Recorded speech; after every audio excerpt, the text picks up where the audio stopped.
Slido.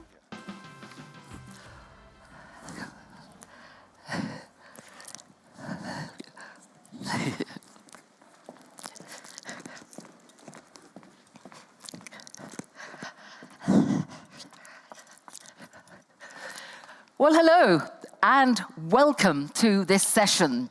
It's really good to see those of you who are joining us here in Gastein in the room, and welcome to everyone who's joining us online from across Europe and maybe even further afield too. My name is Sue Saville.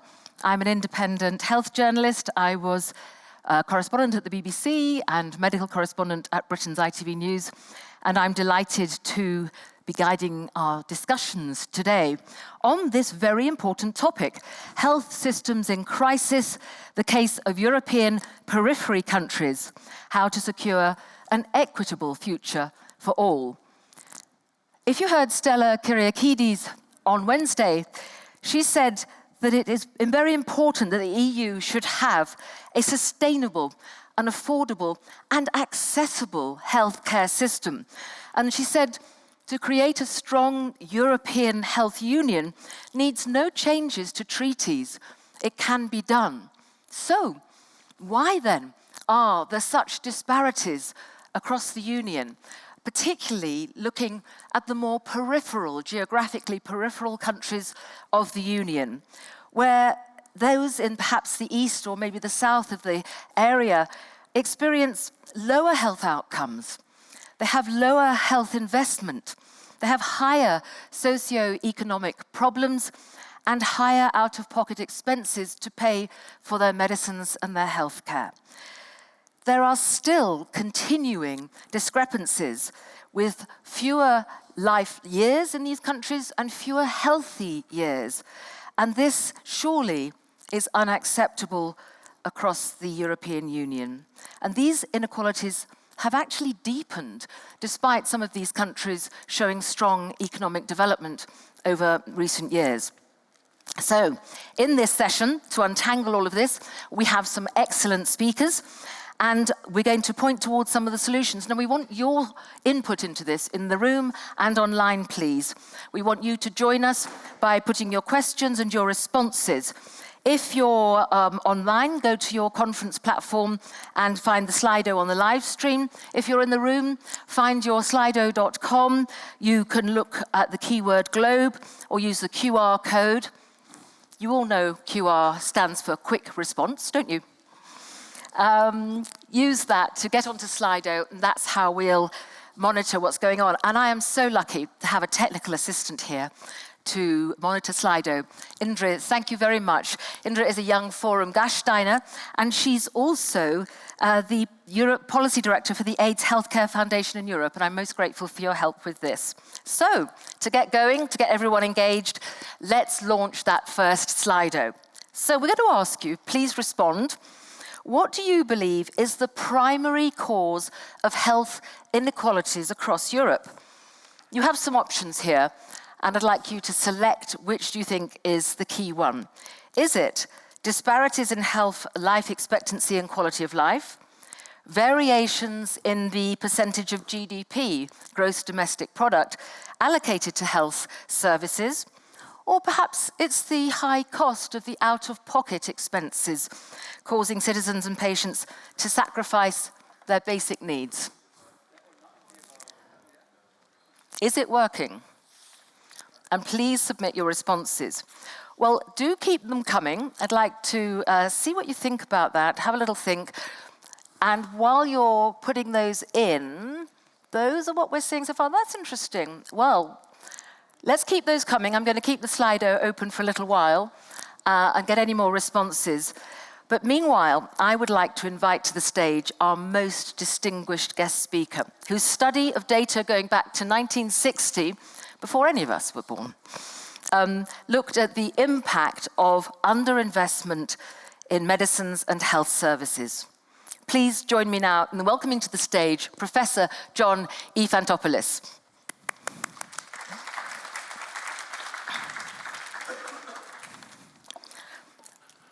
Lovely. Over to you, John, and I'd like to know what you make of the Slido so far, and I look forward to your presentation. Thank you very much, Madam Lady. Thank you very much, everybody.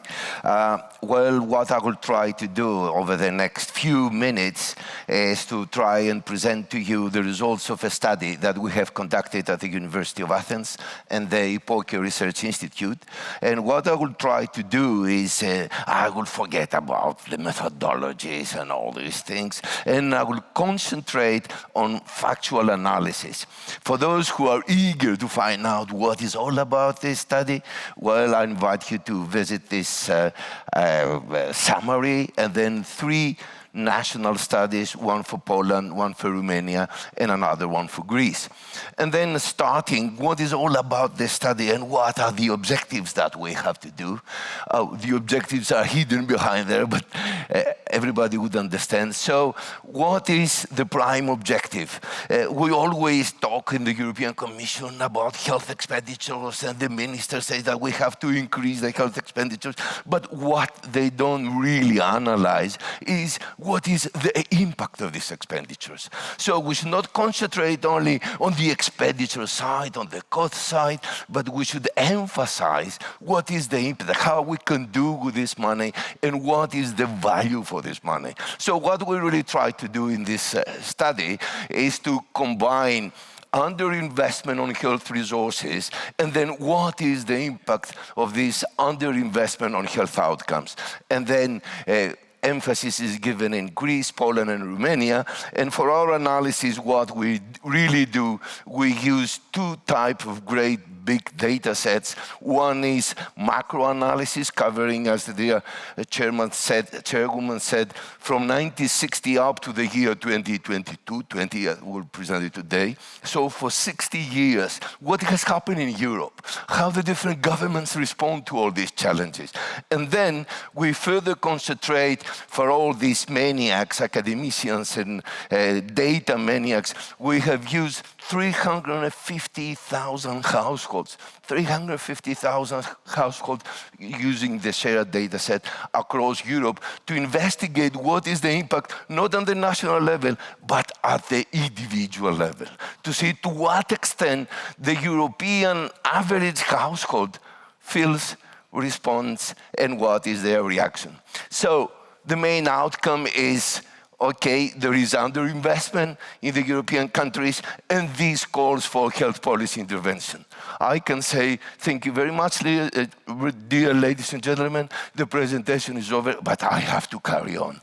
So what we can really see here is strong economic performance, and then we will see that throughout these different slides. It has been a strong economic performance across Europe. The question is, to what extent this economic performance is reflected on the health sector? And what are the consequences? And then what happens in the periphery countries, and how significant is the less healthy years, the so-called health inequalities that we would investigate. Well, these cardiographs actually really, I ask your pardon for this. This is the annual rate of growth from 1960 to the year 2020. So what we really have is the EU, which is the blue line, is the average. And then as far as the Southern European countries are concerned, we can see that they really fluctuate across the same rate of growth. Draw your attention to this slide. These are EU, the blue shaded line. And then if we look over the last decade, all the Eastern European countries, Central Eastern European countries ensure rate of growth much higher than the European average. We use a benchmarking analysis where the average European EU 27 is the point of our analysis. And then let us look what happened to the health sector. And then the answer is, blimey, what is happening to the health sector? We can see a gap in investment, which is significantly different in the Southern European countries over time, from the year 2009 to 2020, over the last decade. We can see that on the average, the EU-European average is about 10%. On the average, the European countries spend about 10%. Because of COVID, it has been an increase by 1%. But let us say, in the Southern European countries, the gap is 1%. in the Central and Eastern European countries, despite the economic growth, is a much greater gap of 4 to 5% of GDP. And let us investigate one very important component. Let us not look at the health expenditures per se, but let us concentrate on prevention, because preventive money is the best investment with a long-term perspective. And here, the results are even worse. Here is the countries that is in the western part, and on the far left of the graph, the Central Eastern European countries and the Southern European countries. So in terms of investment to prevention, it's a tremendous inequality. And in terms of time, it's a stability and a declining trend. Shocking, shocking, shocking, because what we really have to see is to what extent the governments look at a long-term perspective, investing in prevention, and not at the short run and the electoral cycle where they're really going to satisfy their own electorate. Inequalities, investigating from the year 1960 to 2020, on the average, we gain 11.5 years over these 60 years, which is about 3 to 4 months per year. Again, tremendous differences and inequalities among the countries. Hungary, Czechia, Romania, and Poland, they only gain about 8 to 9 years. The Southern European countries, double, 16, 17 years, which is really a very important element. And then if we look here at the trends, this is very interesting to see from the year 1960 to the year 2020. The yellow line is Greece, which is above the average. The blue is the European. And then the interesting thing that we do is let us combine the economic cycle with the demographic cycle and the political cycle. And then if we look at this, the cases of Romania, which is very interesting, we can see a stabilization. 7 to 8 years lost the Romanians because of what? And when we present these findings actually in Romania, they don't, oh, of course, Professor, the answer is one. And I said, what is the answer? I was trying to explain anything in economics, and they said, the answer is Ceausescu, my friend. So then flicked to our minds, and then immediately came to our thoughts that we have to incorporate political cycles with economic cycles and the demographic cycles. And moving very quickly to our findings, what we have got here is the so-called catastrophic expenditures. And what we mean with catastrophic expenditures for healthcare and for pharmaceutical care is that it's not private expenditures, it's out-of-pocket expenditure, which really refers to the sacrifice. I don't buy the milk for my children in order to buy drugs. And then you can see the huge differences between the Southern European and the Central Western European countries. And also provocative differences even with pharmaceutical care, which is again very little catastrophic expenditures on the Western side and very huge on the Central and Eastern European side. And then what about unmet healthcare needs? These are based on individual data, right? 350,000.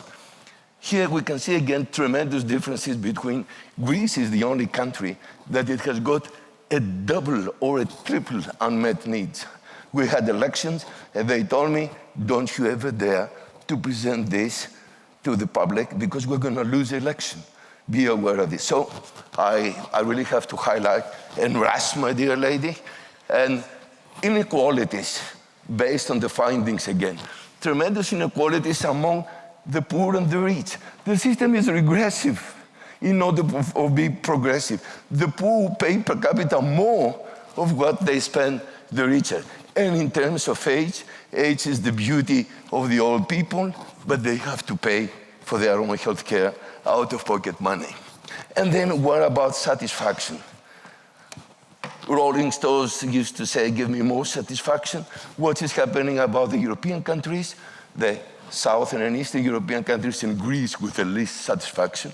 And then coming towards the end, the main question that we confronted is, okay, we're in the government and we tell us to increase public health expenditure. but tell us what is the impact. If I would increase by this public health expenditure, what is going to happen to the satisfaction? This is probabilities and all that, I leave this out. And then we can see a positive relationship. The more money you spend for the healthcare, the higher the satisfaction. And the interesting thing is the yellow line is the average European. In Greece, it would have a great effectiveness, but in the Southeastern European countries, a much greater effectiveness. So it's very cost effective, even for a political perspective, to spend more on public health expenditure. Ladies and gentlemen, these results were presented in Poland, in 6 different political parties. It was very interesting that the communists were much more progressive than the liberals. And they say, okay, we would really want reforms. And then here is in Athens, and then medicines in Europe. But the results are really very important. Economic growth is not reflected in the health sector. And this is a call to the arms for the ministers and the European policies. And then they live less years, tremendous inequalities between north, south, east, and west. And academia can really provide some information on what we call evidence-based policies for evidence-based politics. You would find this presentation in the EuroHealth, and then some editorials. And thank you very much indeed for your attention.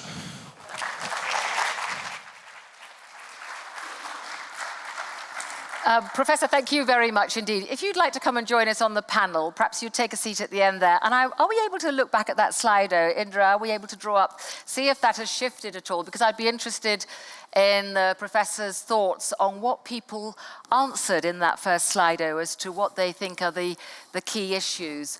There's a little bit of difference there, differential. Professor, or John, if I may, what do you make of that? Yeah, they are quite right, actually, in saying out of pocket, because out of pocket is related to catastrophic elements and generate greater inequalities. And then this sacrifice is related to the lower income groups that they are forced to pay it off out of pocket, and they are forced to envisage great inequalities in the forthcoming years. Percentage of GDP allocated to health and health services, this is a provocative question, and if I was in the audience, I would say, don't tell me how much I would spend, but how effective my money will be.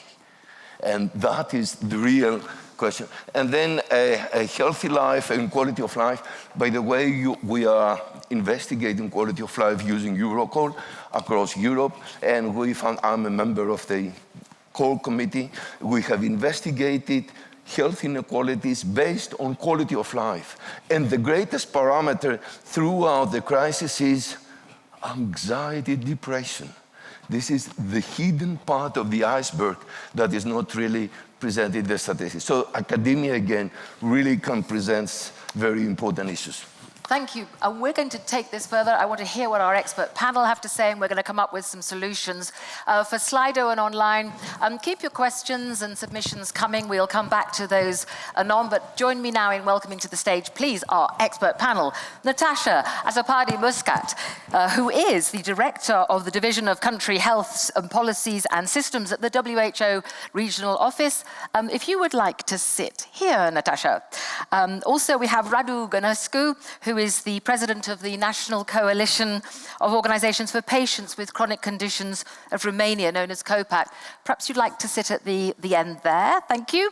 Adrian van den Hoven is the Director General of Medicines for Europe. Welcome to you.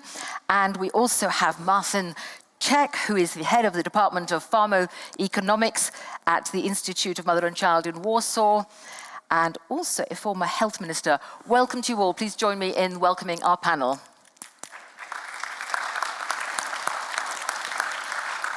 So, you've seen that fantastic presentation. I'm going to ask each of you in turn, what did you make of it? Natasha, what did you think? Thank you very much, John, and thank you for highlighting. I think the key point that you were making is that many times this is really essentially about political choice. Of course, there are economic constraints, there are fiscal constraints, but I think if I have to sum up, what you were saying. It's about political choice. I liked very much the way in which you also highlighted the fact that it's a good political choice to invest in health because it makes people happy and politicians want to be re-elected. Conversely, we know from other studies that are coming out that where there is insufficient public investment in health, people lose trust. They lose trust in governments, and this affects their voting patterns too. So I think that's really a key message. Of course, absolutely, the point around out-of-pocket payment, and I will come back to this later because we see huge variation across the region.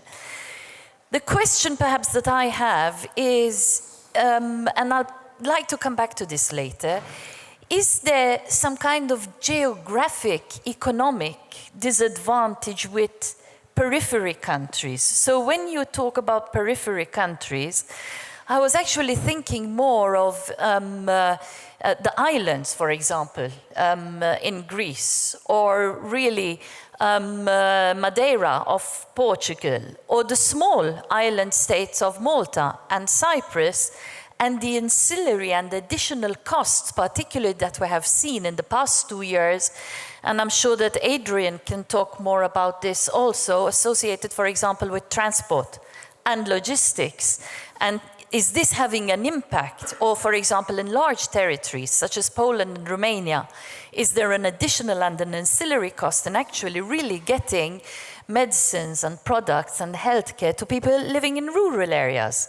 And are pharmacies, for example, not stocking the full range of medicines that are available, and people then becoming constrained and having to pay out of pocket for a more expensive product because the returns economically.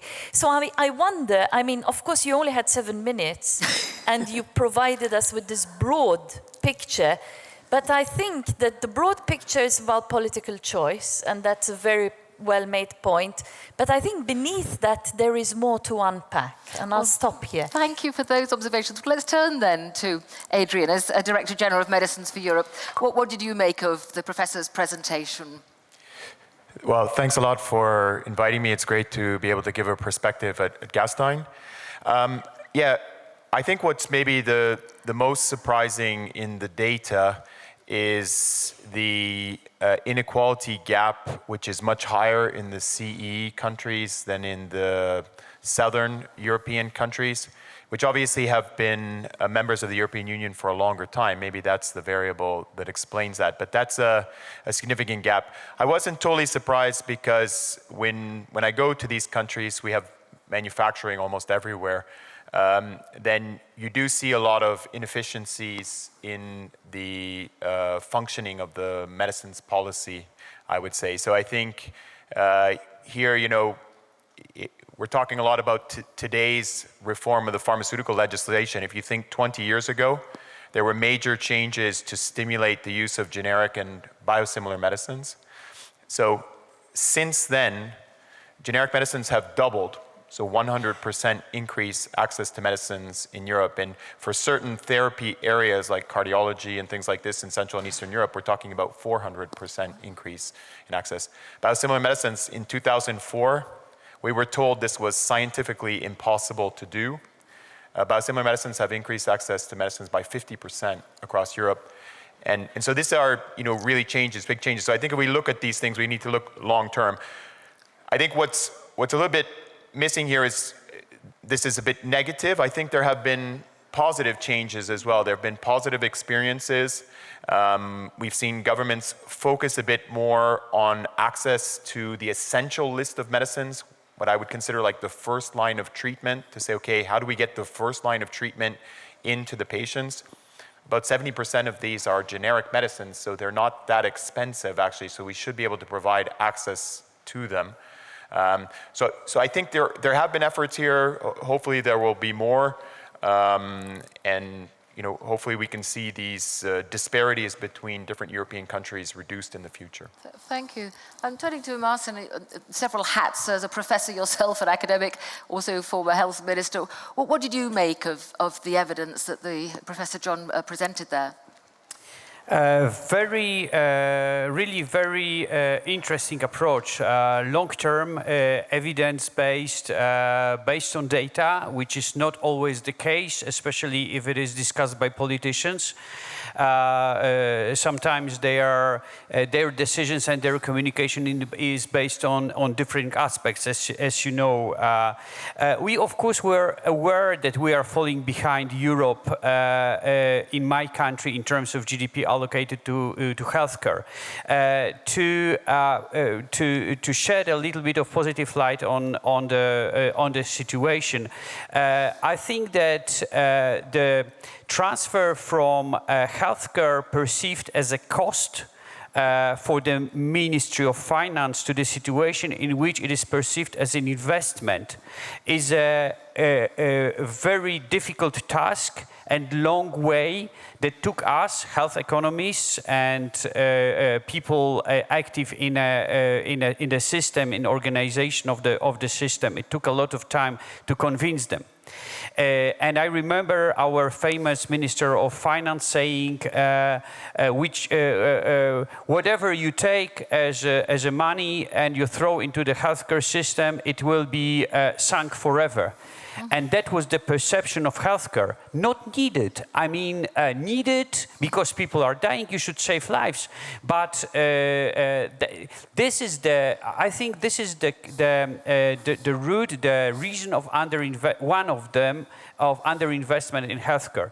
Now, perception, at least in my country, is different. In the recent years, we managed to double healthcare spending in nominal terms. Of course, there is an inflation now at about 10%, rate of 10%, unfortunately. But still, there are 40 billion euro that are spent on healthcare. You need to spend it wisely. It's not the number that is important, it's how effective you use this funding. I think this is crucial. So how you allocate it to different resources within the system. So the objective is to get, and the declaration from the politicians who work also to some extent together on the healthcare issues, to go towards 7% of GDP in 2027 for healthcare in Poland, which would be really a great change. With 6% next year. There are also a lot of attempts to reduce this catastrophic out-of-pocket payment with a list of essential drugs, but these are different than essential drugs by WHO, for elderly people above 65 years of age and below 18, and for pregnant women, so they pay zero. So there is no economic barrier for the treatment. We hope that it would also increase compliance, and we see the differences. If there is a barrier, the difference is based on the research we had.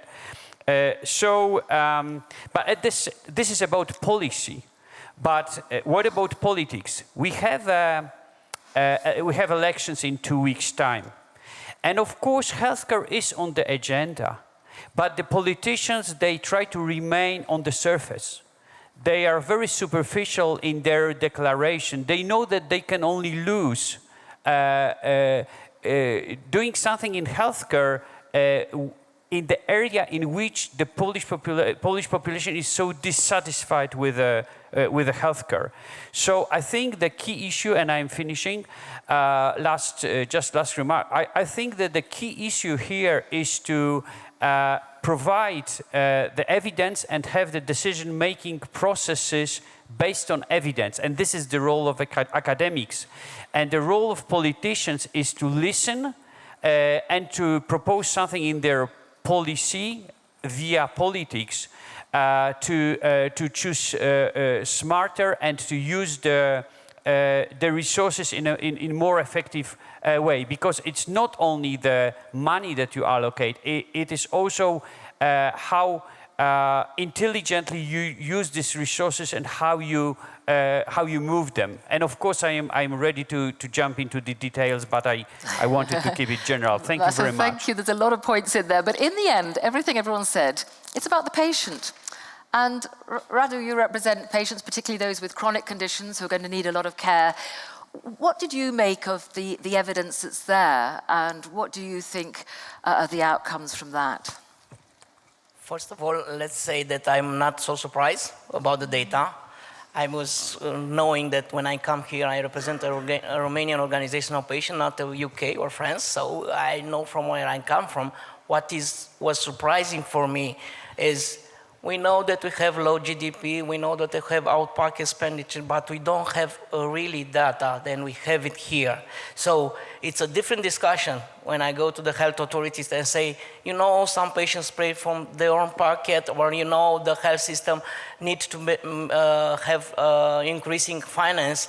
But when you put the data on the table and then we show them how much of the patient don't have the possibility to have access to treatment or have access to medical services, is changing the paradigm. Because one is to talk about the reality and it's other to show the reality. And with data, we can show the reality in our political government. So I was thinking that it was discussing about prevention. How you can discuss about prevention when you have 0.2 allocated budget from health GDP in prevention or in screening? It's impossible, it is nothing. So we talk about health system in Central Europe that is only mindful on treating patients, not early diagnostic, not prevention, not screening, not helping reduce the expenditure in the health system. And this shift of paradigm, it's complicated, and you can do it if you bring the data on the table and show them how it's important for your population to have access to prevention, to have access to early treatment, to have access to early medical services, and this will cost you less now and in the future than you saying now that the health system is, I don't know, a bag without bottom that you put money, and every health financer always said that. In our political internal discussion, we try to change this option and say that health is an investment, bring the data, show them what other countries did it, and I must say that our health system is a young one. It's only 30 years, and if it's something wrong in the health system, I always can say that Ceausescu is the guilty one. But it is a young system that needs to develop and need to bring the new innovation in our country. Well, thank you. And actually, you pick up some really important points. And Natasha, there are young systems. You mentioned some of the countries in the south, like Cyprus, which are the youngest health system in Europe, perhaps, 4 years old. Are there some good examples around Europe where you can see how that targeted investment has been well placed? Because that's a point that's really key to making the most, getting the value out of the money that goes into these systems. Thank you, Sue. So, I mean, this is an excellent discussion, and I think a lot has been said about data and evidence.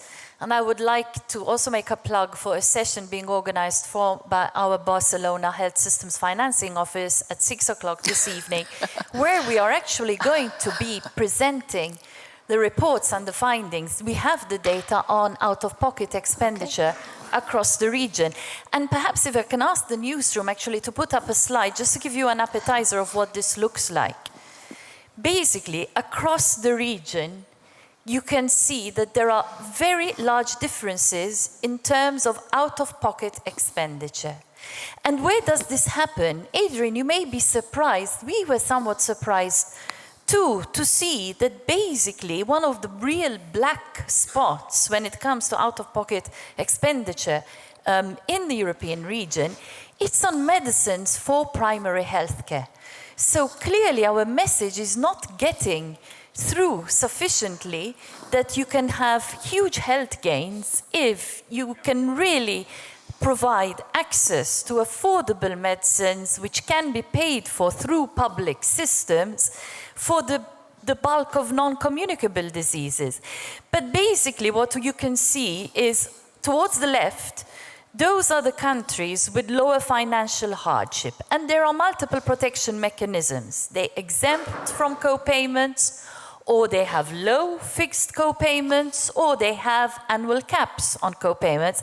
And I'm delighted to hear that in Poland we can expect hopefully some positive change. On the right-hand side of the slide, and you will see that yes, there is a concentration in the eastern part of the region. We see that there is higher financial hardship. And one of the elements that we notice, for example, is that these countries often lack also the capacities in their administration to negotiate successfully, to have good governance mechanisms for reimbursement, for procurement effectively, mechanisms to ensure that the legislation operates in such a way that generics really are available and accessible. And then when you start digging more deeply, there are also cultural issues. But you asked me for example, a good practice example. And if we can have the next slide, I will just show you what has happened in Estonia.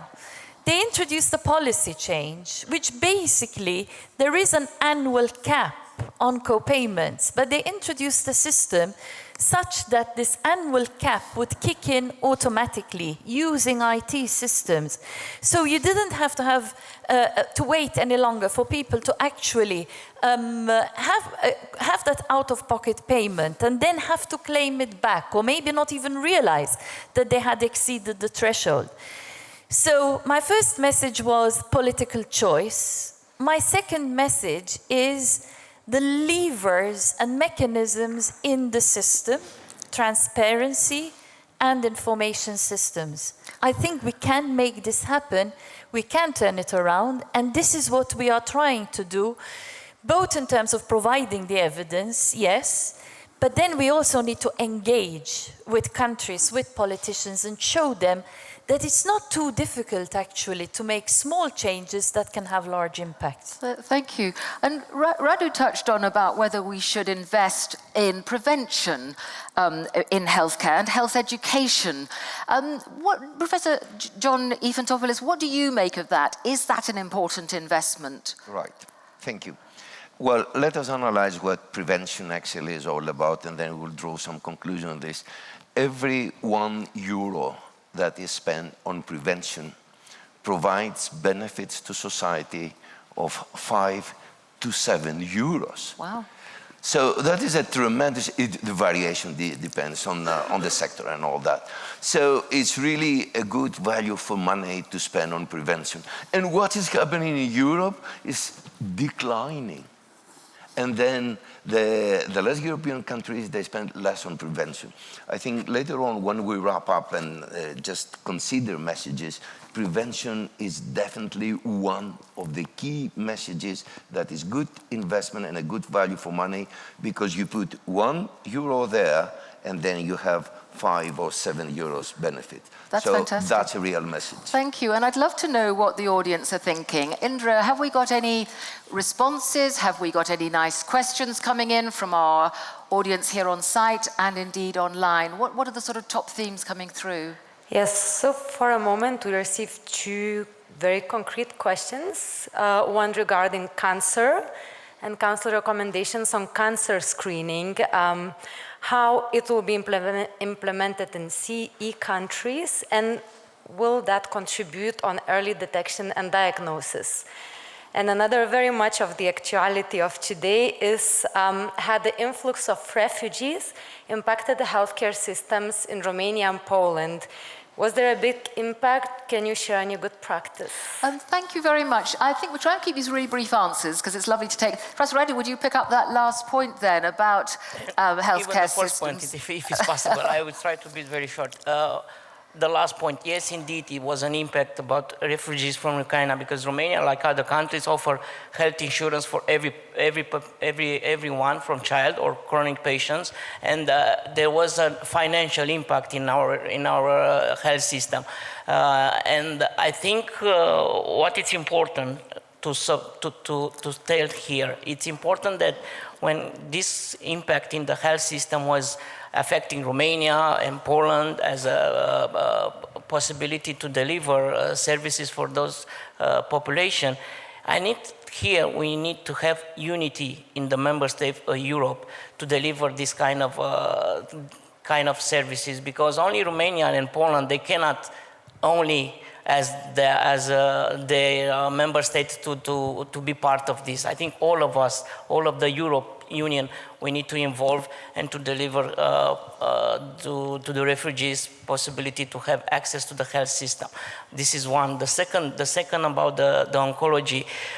In the Central East European country, there is a lot of European programs of screening, especially in the different type of oncology, and it's a start for the local government to involve in the future with national registry, with national screening program that can go, especially in the vulnerable groups, the people that are not assured, the people that are living in the low-income community, and these kind of programs help us as a national health system to develop things that nobody teaching us. That's why I tell you before that we are young still. So we need the input of the Commission, and we need the financial resources in order to help our people. And thank you. Marcin, maybe which of those, both of those, pick those up, please. Yeah, I will try to answer shortly. We have between 1 million and 2 million refugees from Ukraine. But I think you should look at this aspect from a broader perspective.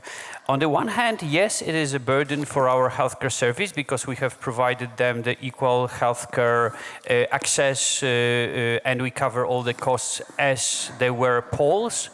So they have like no differences. What is more, we have also Ukrainian staff in the hospitals, so they don't have the language barrier to communicate.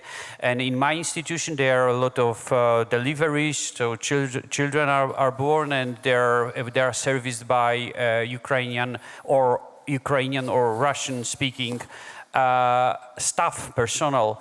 But they're also looking from the economic point of view, they are immigrants and they are also a source of labor force on the market. And with 5% of unemployment in Poland, we really respect, we have them in Poland. So there is also this broader economic aspect. Regarding the question about cancer, in CE, in Poland at least, we have a priority that is cancer treatment, reflected in many documents, and there is no time to list them. But the weak point is still prevention. As Professor said, it's not an exception. So the diagnostic and all the prevention, anti-cancer prevention, with the treatment, it's much better. So the gap in anti-cancer fund is diminishing step by step. Thank you. Thank you. And Adrian, your perspective on those questions. Yeah, so maybe it's important to come back to what the WHO raised about co-payments. So I think here, what you see in a lot of countries, this is a direct result of policy. So in many CE countries, what you have is a limited amount of money. So the government says, okay, we will only finance 50% the inexpensive generics, and we will finance 100% the more expensive drugs, because that has a more catastrophic impact on the patient. So it's logical. However, it can lead to some very strange situations. I know, for example, a few years ago in Bulgaria, metformin, which would be the standard treatment, say, for diabetes, is only partially reimbursed. So what some doctors did to be nice to the patients was prescribe insulins because they're 100% reimbursed. Well, that's not medically the best choice for a patient who can still rely on metformin, but also, I mean, for the healthcare system, it of course drives up the cost. So these are kind of crazy situations. There are other situations. In Europe, we have a system called Europid, which allows you to compare the prices. And so it's kind of a thing of every health minister in Europe, they want to be the lowest price, okay? So they look in this database and they say, okay, I cannot be the highest price, I must absolutely be the lowest price. So many countries in Europe, many of the ones you have listed there, they say, okay, by law, we must have the lowest price in Europe. So for some generic companies, they cannot supply at that price, so they stop supplying. So what do the countries do? They then rely on traders or importers, and then the traders and importers will sell at a higher price, and that price is covered by the patient. So there is a direct link between the policies and these co-payments, and I think we should look at that and try and reduce this, because well-intentioned policies, let's say, are going completely wrong. Thank you. And taking a note from Natasha there, I'm going to flag up a very good session which will touch on the affordability of medicines tomorrow morning that FPA are running and I'm involved in. And that's so many good points there. Let's go back to Slido now. In the room, online, get onto your Slido and please answer this question. What is a core issue where EU and national governments should intensify their partnership to reduce health inequalities across the region? This is a word cloud, so please suggest 1 or 2 words where you think there could be a difference made. And it will be very, very interesting to see what sort of suggestions you come up with. While we leave that running, I want to turn to the second half. We've responded to the professor's report. We've looked at those impacts. Now let's see if we can come up with some solutions, simples. And of course, the context for this is, as has been touched on, such geopolitical instability, war on the borders. We have all sorts of issues with inflation, economic problems, and energy crises. And against that backdrop then, how can the investment that the professor indicates needs to be made, how can that go ahead, particularly in the periphery countries? And I'm wondering what any of you make of that. What are the prospects? If you would keep your answers brief, because it would be lovely to come to the audience as and where we can. And meanwhile, that's interesting, the core issue where governments should intensify their partnership, drugs. I think they mean medicines, but it's shorter. And prevention, that's interesting. It's a little bit of a shift. We'll keep that open, keep your ideas coming, that's really helpful. But what about the outlook then for investment in these countries? Natasha, briefly, what do you think? Are you optimistic, or do you see these challenges as being overwhelming? So there are 2 types of investment. There is kind of the investment in system transformation. And there are countries that have used EU money and funds, like the Resilience and the Recovery Fund, to try and kickstart this investment and transformation. We're working, for example, very much in Romania with a large project. But then when we look at the outlook in general, and we know that, for example, in the EU countries, there's going to be, again, the fiscal convergence criteria.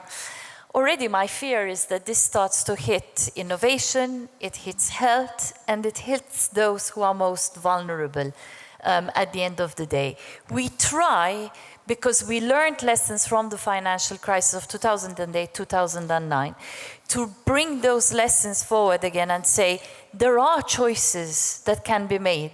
We should not just place the burden on the public, particularly on those who are often least likely to afford it.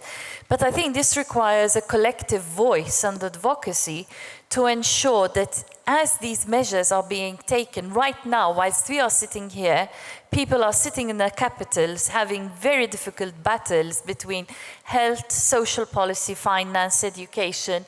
And we need to try and make the case that we still need to continue to invest in health, and that there are countries that are still under-investing in health from a public perspective. Because we also need to bear in mind that it's not enough just to look at total health expenditure. There is a public health expenditure, there is a private health expenditure, and when there is a lot of private health expenditure, often then you will get higher catastrophic payments. We're also trying to tie this investment, for example, to primary healthcare.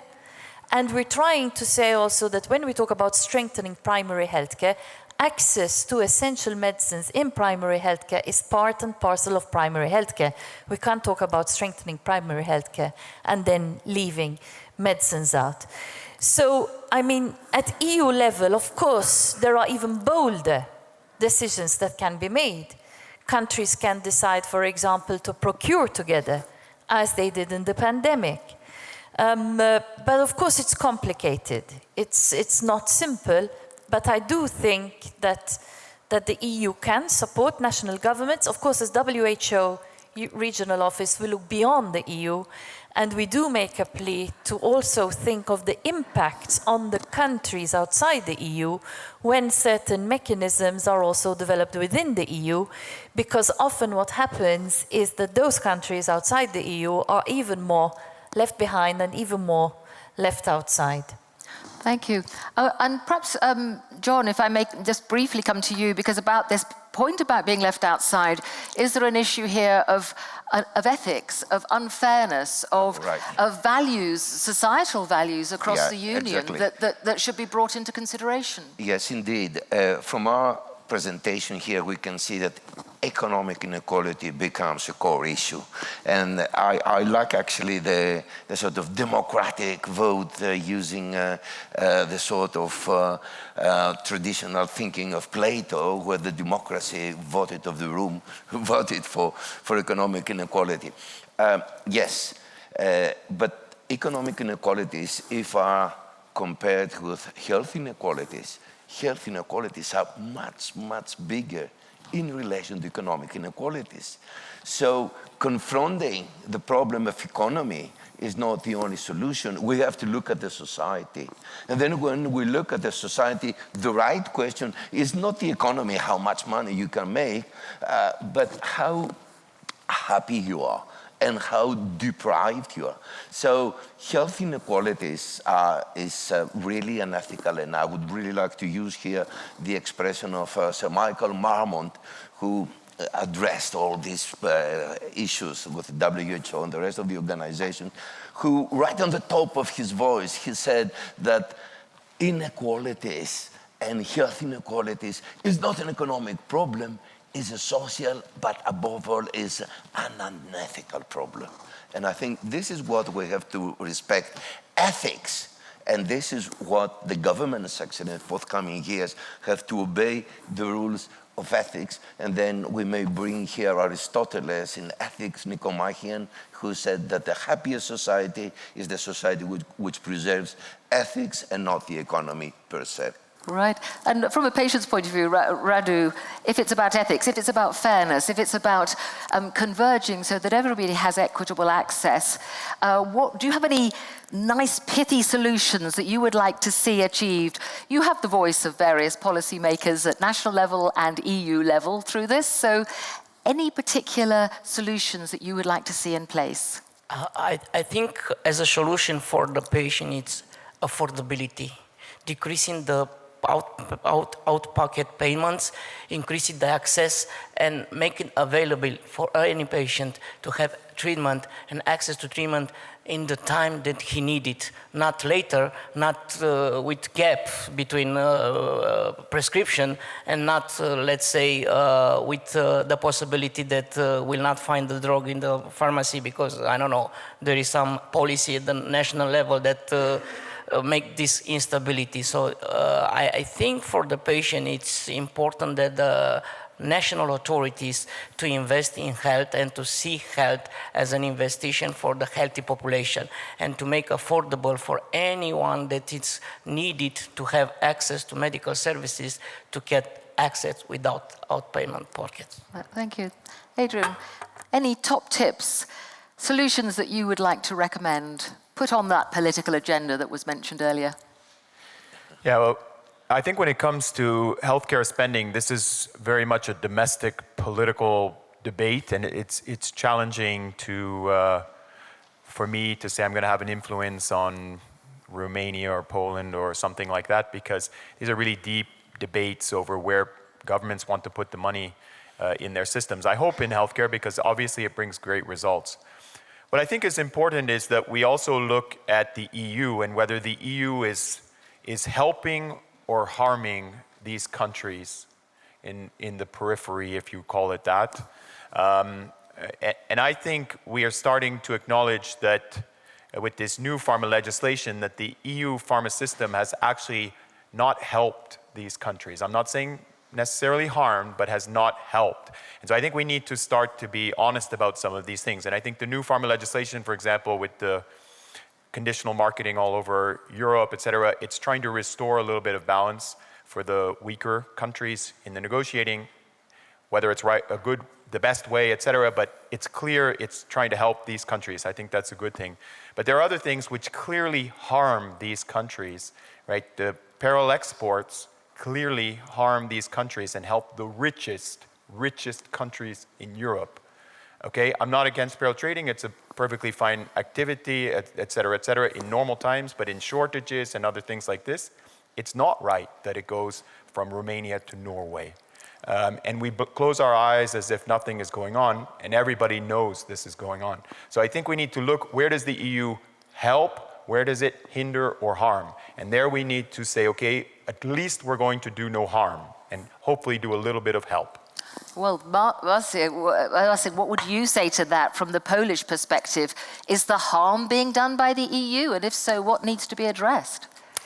Yeah, I think it needs to be played wisely.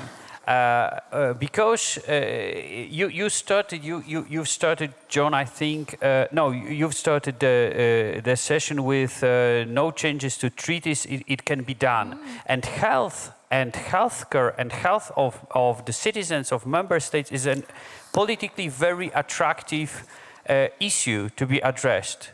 But at the same time, healthcare systems are the most complex systems within the member states'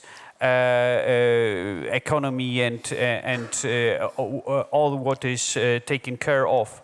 So I think that from one hand, we should really expect and we should demand from Europe, from European Union, the solutions that increase our life expectancy, increase our quality of life, reduce inequalities in healthcare. They are huge between the countries and within the countries.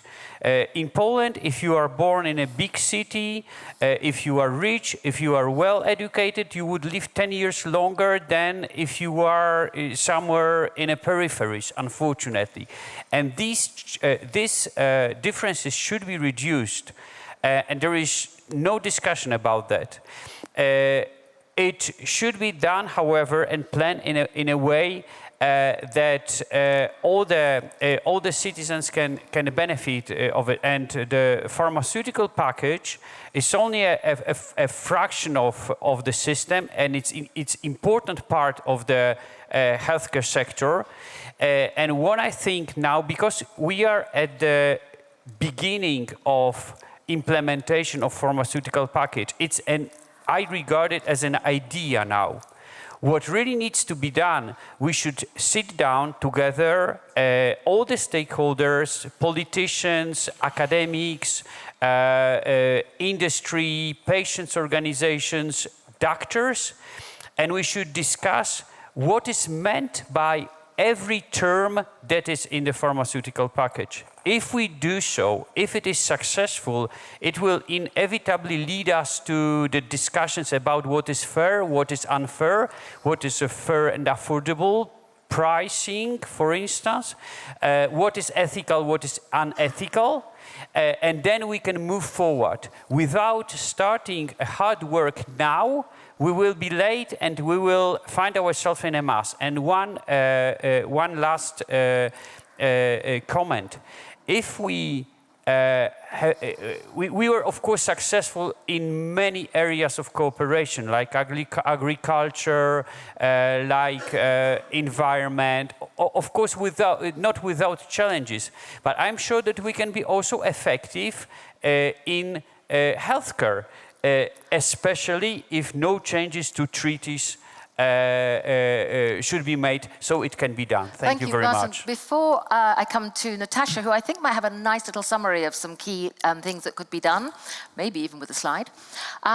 Do have your questions ready, because we have Tanya in the room who's got a roving bike.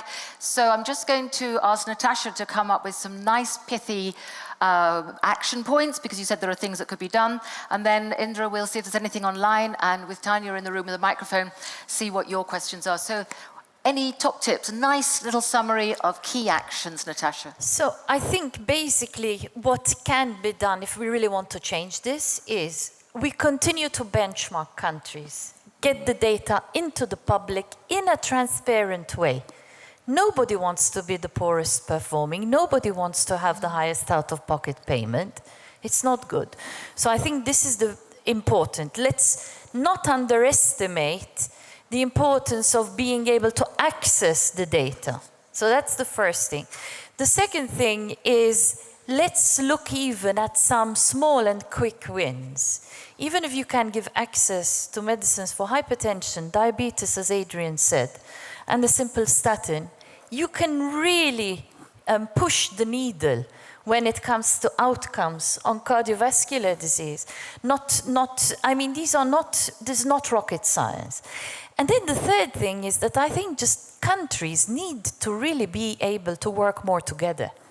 There is always this fear almost of trying to work together. But in fact, we need to recognize that health has become very much a multinational industry.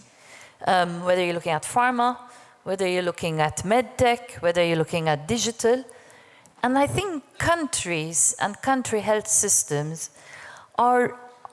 should be able to be working more cleverly also together to align the economic, the political, and the social. So there are things that can be done. And I think it's about trying to do them together, because the power of one country alone is limited. We need to be working together. And I'm sure that resonates here in Gastein. It's about collaboration, it's about partnerships, it's about sharing information. Any questions here in the audience? Someone who'd like to put something to the panel, raise your arms. Don't be shy. But if not, Indra, anything else that's coming in? Any top issues that have been raised? Yes, sure. So there are two big topics that come out. It's prevention and national policies. So on the first one, on the prevention, could you share any good practices? And there was one more specific question that, for example, cancer screening is quite expensive. Wouldn't be better to invest to prevention instead of screening and diagnostics? And another block of questions goes on national policies. For example, which are the barriers for other countries to follow the positive example of Estonia that we just seen? Other question, one more about rare diseases. Is the topic especially in the countries that are in the transition and potentially candidates for the EU? And there was another question. We saw the differences about the big gap between the countries. Could it be influenced also by the cultural differences, not only economical or ethical? Thank you. Well, just picking out bits from there. Radu, would you like to pick up on the one about, are there any barriers to learning from the best practice? So the example of Estonia, what had been done there. In Romania, would there be barriers to learning from that best practice? Yes, it is, and it's a little bit about cultural difference, and I think it's something that it's for CE countries, this kind of cultural and education level, and the way that we learn. Sometimes it's a saying, we learn by the hard way. We don't take in the easy way, then the best practice example and learn.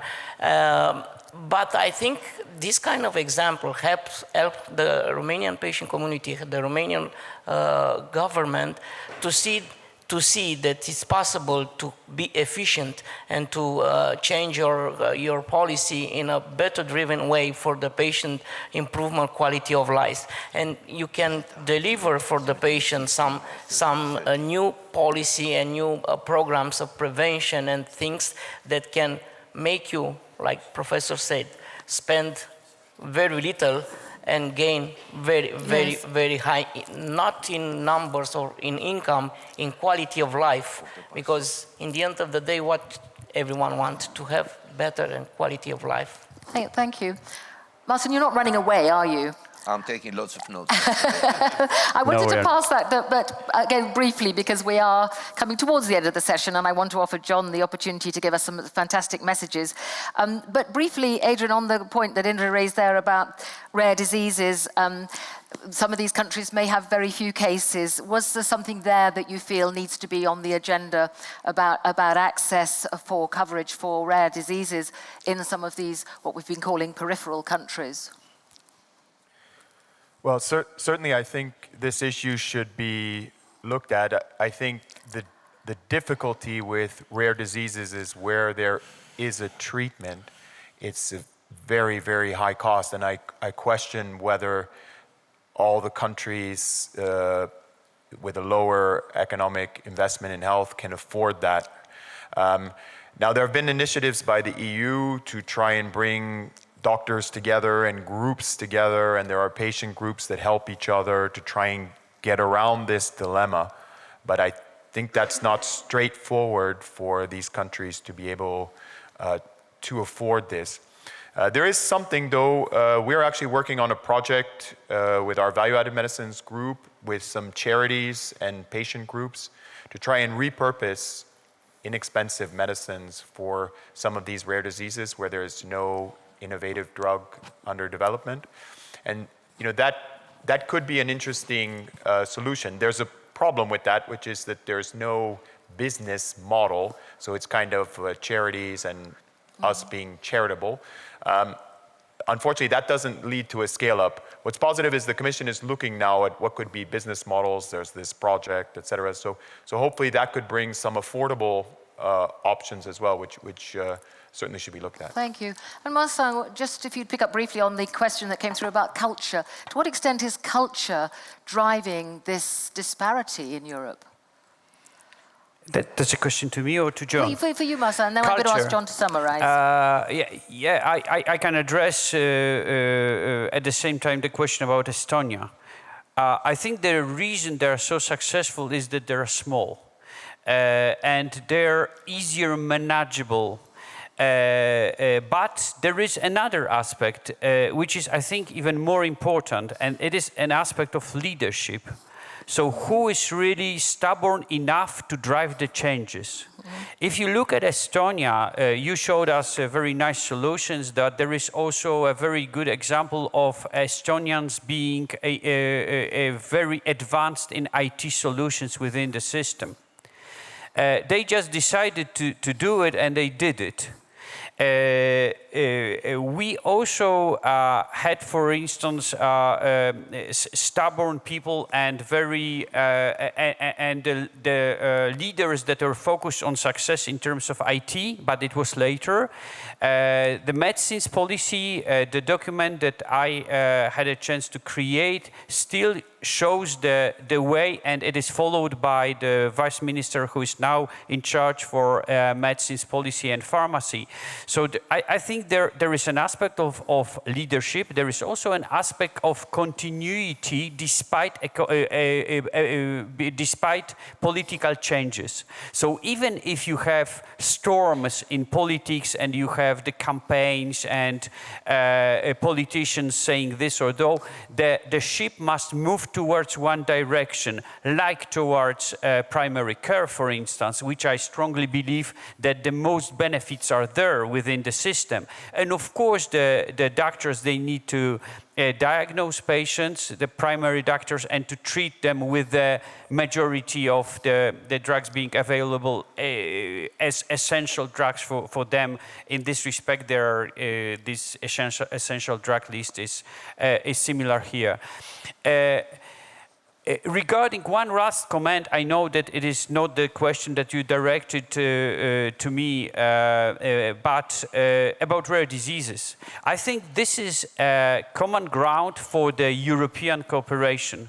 Why? Because they are rare. They are not so rare if you count them, but they are rare in terms of number of patients, experiences, evidence that is behind the drugs when they are registered, etc., etc. It's a challenge that can be addressed by European Union by common approach, also a common access to, for instance, orphan drugs. And I think it's a big opportunity for European Union to act. And we can, of course, share examples. We can share examples of cystic fibrosis that is very well organized in my country, spinal muscular atrophy, with a screening program, with all the 3 treatments free of charge for the patients, etc., etc., etc. So there is a lot of best practice sharing that you can exchange between member states, but you need a common approach. Thank you, Marcel. And very briefly, I'm going to ask Professor John Yfantopoulos to give us his key messages. We've heard so much here. What's the thrust of it? What should we take away from this, John? Right. In order to be concise, I have to promote 4 words, actually, 4 key words. The first couple of words is related to what Natasha really put forward in a very, you speak very close to my heart. Then health gain. That's the first 2 words. And the second one are short and long run. Just let me pick up the first 2, health gains. First question, to what extent the ministers are accountable on the health and the happiness of the population? During your ministerial challenge, how much did you improve the health of the population and the happiness of the population? You wouldn't get an answer. And that is related, of course, to general metrics. Again, to what extent the different directors of the hospitals have managed to produce a health gain. To what extent my institution as a hospital really have managed to improve the health living. And that really means that the hospital is not an institution for diseases, but is a social institution embodied in the society, bringing the boundaries of the hospital. So health gain is the key issue. And everybody will ask, come on, can you really measure it? Yes, indeed. We have all these measures in the Eurocall, the European Quality of Life, where we measure the quality of life of the patients when they enter and when they get out of the hospital. So a great challenge is during the partnership or during ministerial assignment, what is the quality of life and how much they have achieved improvements. In England, for instance, they fund hospitals not on personal relationship like in my country. Oh, minister, listen, we have election. George, give me a little bit of more extra money. But everything is based on health gains received. The second question that's is... great to hear. There's something going well in the NHS. Yes, well, but you have, of course, all dear Susan, dear Sue, you have all the best hospital, Cambridge, Nuffield Hospital, they get the most money, that because they produce the best benefits, and then you get NS, London, Marham, all these blood people that they deprive, they haven't managed to achieve their health gain. So inequalities are really maintained because you pay those who achieve a great. So always there are some trivialities and someone has to be very careful about this. The second element about short run and longer run. Politicians always look at the electorate because they have a short run, the political side, the electoral side, and they don't look at the longer perspective. Now we have the WHO and we have the United Nations saying 17 sustainable development indicators. To what extent the different countries really obey these 17? To what extent they are accountable on this longer term perspective? And finalizing my proposal, what I really have to say is we have to look and invest for our own future generation. We have to invest for our own future in terms of our children who are coming in this world. And then a few hours ago, before coming over here, I just grasped the poverty statistics for children. Huge inequalities, 25% are below poverty line. And then again, tremendous differences. Romania, 45%. Northern European countries, 10%. So health inequalities are in front of us, but we really have to develop effective strategies and be accountable on the work that we are doing. Thank you very much, Chair. Gosh, thank you very much, Professor. My goodness, what an amazing discussion. And I have a great sense that we've really only just kicked it off. I know you're all chomping at the bit to put more points there. And what has come out of it, I think, is that sense that it's about a joint approach. It's about collaboration. It's about partnerships. It's about talking to each other. It's about understanding the data. It's about learning from each other. It's about listening to patients. And it's about accessibility to medicines across Europe. Another thing that Stella Kyriakidis said yesterday was that health is as much about economics as it is about care. But as John's pointed out, it's also about value, how that money is spent, where it's spent, focusing and targeting that.